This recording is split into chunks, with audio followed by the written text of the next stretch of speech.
Yang pertama adalah untuk sholat khusyuk. Ini adalah problem semua dari kita yang ada di dunia ini. Karena dunia ini akan selalu mengganggu kita. Mulai dari anak-anak kita, istri kita. Jadi jangan sampai menjadikan kita lalai harta kita, termasuk aulat, anak-anak kita semuanya. Nah, bagaimana maksudnya tidak menjadikan lalai ini? Khusyuk ini bukan saja di dalam sholat, akan tapi bagaimana aktivitas kita ini, biarpun kita urusannya dunia dengan Allah Subhanahu wa Ta'ala. Bahkan di dalam sholat sendiri pun yang namanya khusyuk bukan berarti kita tidak ingat apa-apa. Mustahil kita di dunia tidak ingat apa-apa. Bagaimana kisahnya Nabi SAW waktu melakukan sholat, ternyata kalau mendengar bayi menangis, Nabi mempercepat sholatnya. Apakah artinya di saat mendengar orang nangis lalu kita tidak khusyuk? Bukan begitu.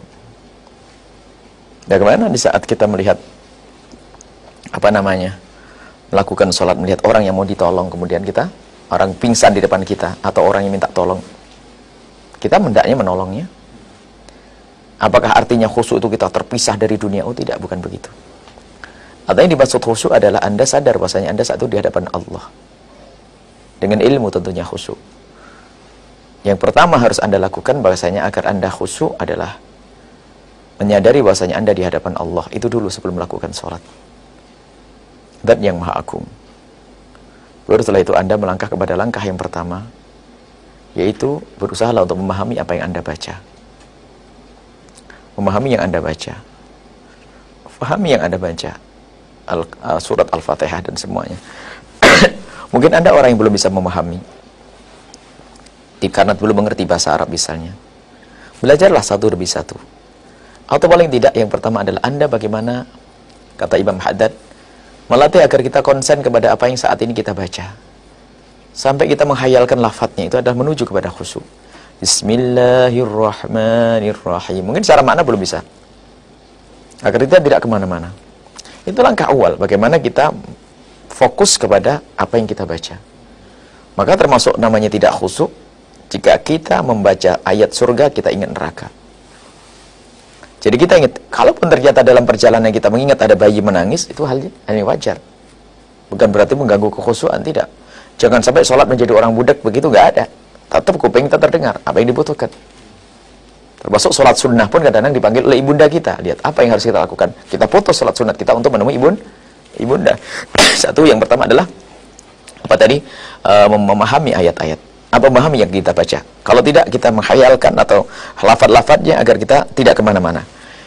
Yang kedua harus kita mencari waktu yang khusus untuk sholat. Jangan kita mencari waktu, jangan kita melakukan sholat nyambi ngapain. Jadi pastikan 5 menit untuk sholat. Yang lain saya tutup toko, saya kasih tanda lagi sholat. Telepon matikan 5 menit saja.